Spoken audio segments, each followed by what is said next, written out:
Last summer, One Piece's Wano arc, the longest story arc to date, came to a close after 4 long years of publication. But despite its many highlights, the ending of Wano left many fans, and that's myself included, kind of disappointed. So by this point, a lot of the issues with Wano have been discussed to death, and I really just don't want to rehash arguments that have been made already a million times. But while much has been said about the what didn't live up to many fans' expectations, I feel like nobody has really managed to put their finger on the question why Wano ended up the way it did. And no, the answer is not that Oda rushed the ending. The way I see it, the Wano arc has a much more fundamental problem than certain plot points not being resolved or the abrupt way Yamato was removed from the picture. The issue is that the Wano arc tried to tell 2 different stories at once and thereby lacks thematic coherence. What I want to convince you of in this video is that Wano's very premise was flawed from the start, and this is something that couldn't have been fixed with just a few extra chapters to resolve some minor details. Hello, my name is Sean, and today I'm breaking down the time a great story didn't tick. Now, just as a quick heads up, I usually try to make sure that even people who have not read any of the source material themselves can follow along with my videos. But I'm making a bit of an exception this time, since the amount of background I need to provide would just really bog down my arguments here. In any case, when I refer to the theme of a story arc, what I'm talking about is the central idea around which the entire arc's conflict revolves. In other words, the glue that transforms a series of events into a coherent story. The reason why I'm fixating on theme is because One Piece is usually really good at making use of its themes. One Piece really stands out within its genre because both the overarching story and its individual arcs are underpinned by incredibly powerful concepts and messages. And despite its massive scope, One Piece has always managed to fit together all its pieces into a coherent whole. That is, until Wano.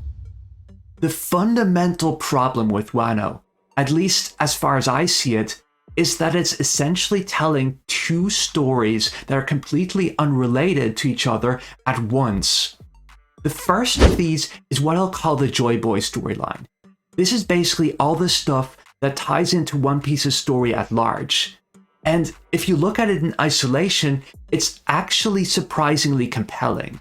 I talk about this in more detail in my discussion of Kaido in my One Piece villain analysis, but here's the short version. Wano is a country ruled by Kaido, whose tyrannical rule pushes his subjects to the brink of starvation. Kaido is a failed Joy Boy, which is represented most powerfully by the artificial devil fruits that get fed to the starved populace. Under Kaido's rule, Wano is a land of fake laughter. He might have named these fruits smiles, but in reality, they're made from a chemical called sads. And all this makes it highly symbolic that it's here that Luffy overcomes this failed Joy Boy by awakening his devil fruit and becoming the true Joy Boy, the sun god Nika, who brings a genuine smile to every face. And so, when Luffy takes down Kaido, he proclaims that he will turn this realm of starvation into a land where everyone can eat as much as they like. So, that's the first story in the Wano arc. It's a tale with joy as its main theme, often in the guise of foods. The Wano arc here communicates that prosperity leads to happiness, whereas sadness and hunger go hand in hand. The most important supporting characters in the storyline are Tama and Yasu. It's through their plight that we learn how desperate Wano's situation has become by the time the Straw Hats arrive. And then we get the second plot, which I will refer to as the samurai story.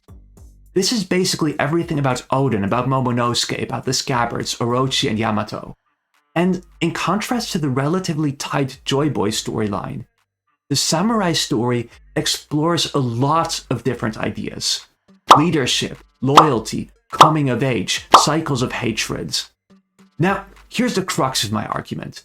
There's basically no thematic overlap between the Joy Boy story and the samurai story. And that's the reason why a lot of the later parts of Wano feel so jarring side by sides. And I'll give a few examples of this in a moment. But what's especially remarkable here is that the samurai story is basically irrelevant to One Piece's overarching plot, at least as far as we can tell at this point. If you want to understand what I mean, let me propose a thought experiment to prove my points. What would happen if we were to remove all the characters from the samurai story from One Piece altogether? In that case, Luffy and Law would still form an alliance on Punk Hazard to take down Kaido, and all the events up to Whole Cake Island play out pretty much just like they did. Then, Luffy lands on Wano, where he meets Tama. He still in this version learns how Kaido is starving Wano, witnesses the death of Yasu, and finds out the truth about the Smile Fruits. All this is more than sufficient to give him a really strong personal drive to take down Kaido. Then, the Straw Hats and Heart Pirates come up with a plan to infiltrate Onigashima, and that's where they defeat the combined forces of Kaido and Big Mom. Luffy awakens as Joy Boy, Wano becomes a land of plenty once more, and the Straw Hats sail off to Egghead as a Yonko crew, just like it happened in the present story. There are of course a few details here and there that would need adjusting, but I was actually shocked by how easily you can make Wano work without Momonosuke, the Scabbards, Yamato, Orochi, and all that lot, and get a tighter story in the process. That's not to say, of course, that I don't like them as characters, or haven't enjoyed some of the scenes they're in. But to me it was really eye-opening when I realized just how superfluous they were in the grand scheme of things. Now this is going to be pure speculation on my part, but here's my best guess why this is the case. Oda very clearly had a vision for the overall story of One Piece since the very beginning. But over the course of its run, he has been adding in a lot of extra ideas in the process. This touches on what's probably Oda's biggest shortcoming as a writer.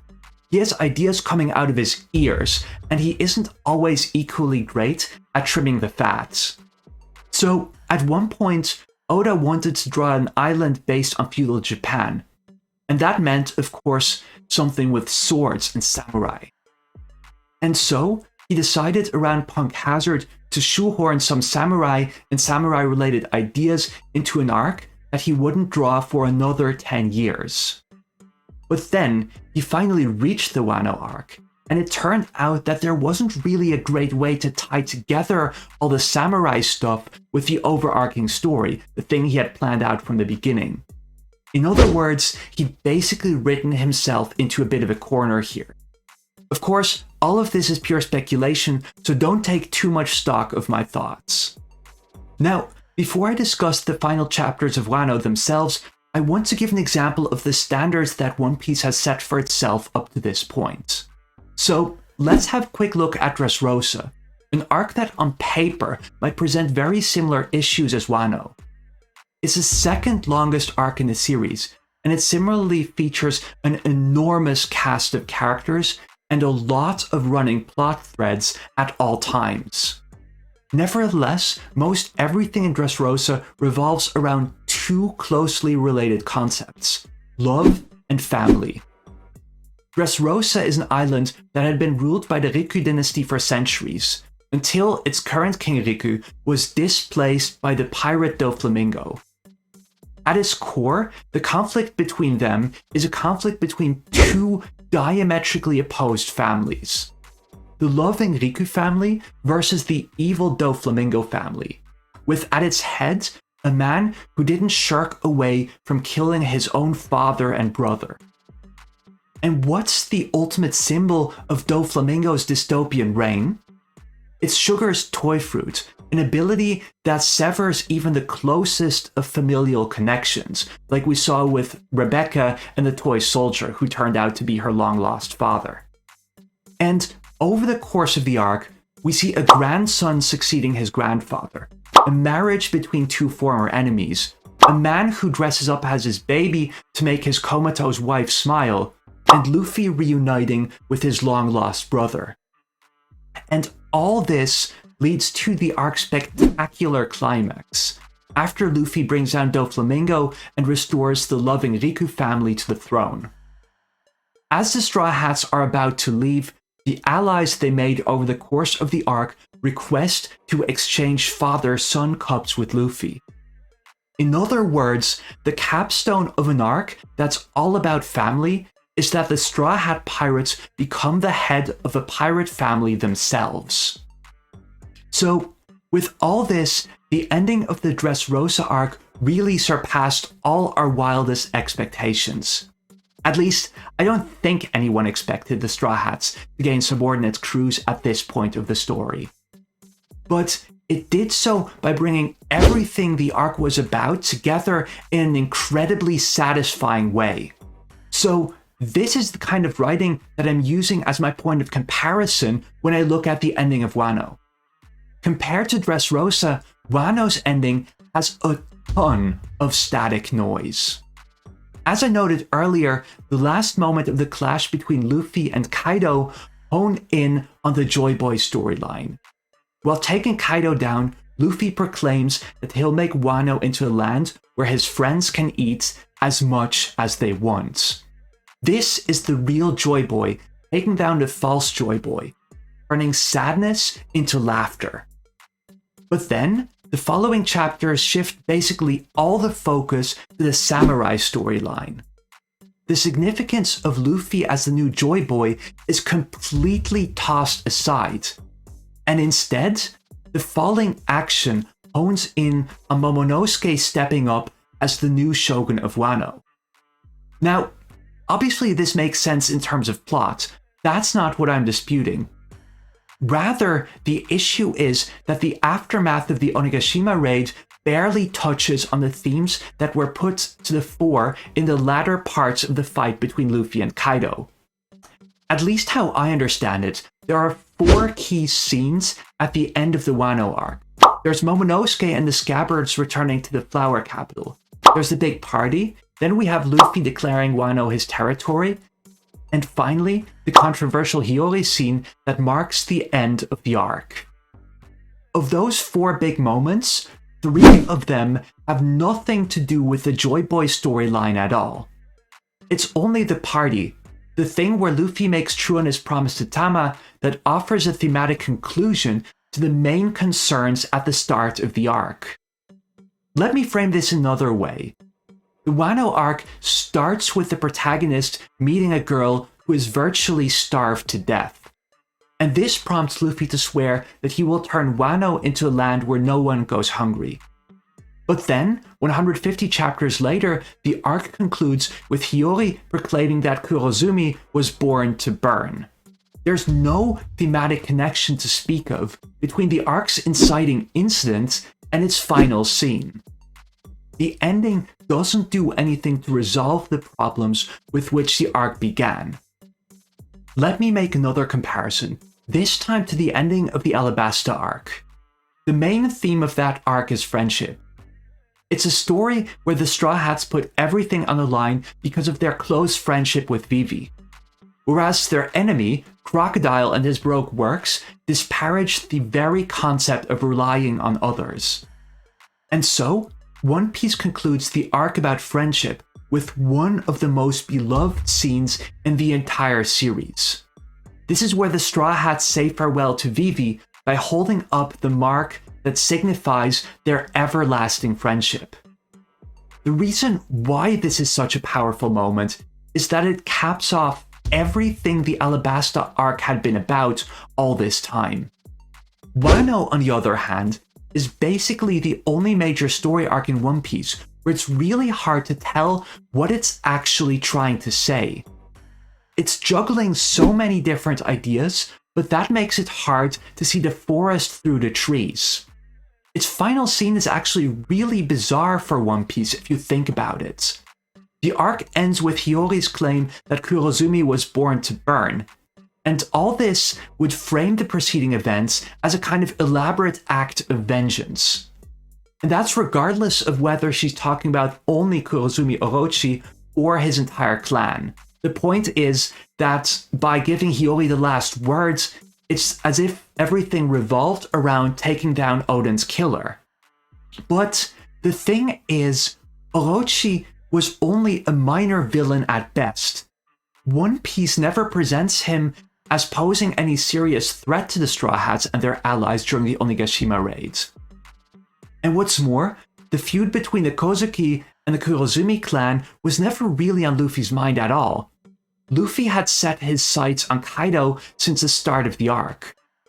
So instead of a satisfying capstone to the arc's major theme that blows our expectations out of the water, like we saw in Alabasta or in Dressrosa, Wano ends on a kind of a whimper, with a minor character dissing a minor villain. And to be honest, that's not really a surprise to me in retrospect. After all, Wano never had a unifying theme in the first place. It's a mishmash of two disparate stories that never really managed to blend together. There's a ton of plot, but not enough connective tissue. So in the end, it's not shocking that it fell flat. There were just too many competing ideas that had nowhere to go, and this really prevented Wano from delivering a single cathartic conclusion, because no matter which storyline you pick or which theme, it would feel like a lot of the ideas that Wano set up didn't matter at the very end of the story. Now, the bright side of this is that all these criticisms are very specific to Wano. From what I can tell, the current Egghead Island arc is much more focused in the ideas it's exploring, and I feel like the final saga is shaping up to be among the most exciting parts of the entire series. But just to make this very clear at the end, if you enjoyed Wano more than I did, I'm genuinely happy for you, and really don't want to take that away. I know very much that everyone reads stories for different reasons and appreciates other parts of them. But either way, I look forward to seeing you again soon, and if you enjoyed this video, please consider subscribing for more in-depth manga analysis every other week.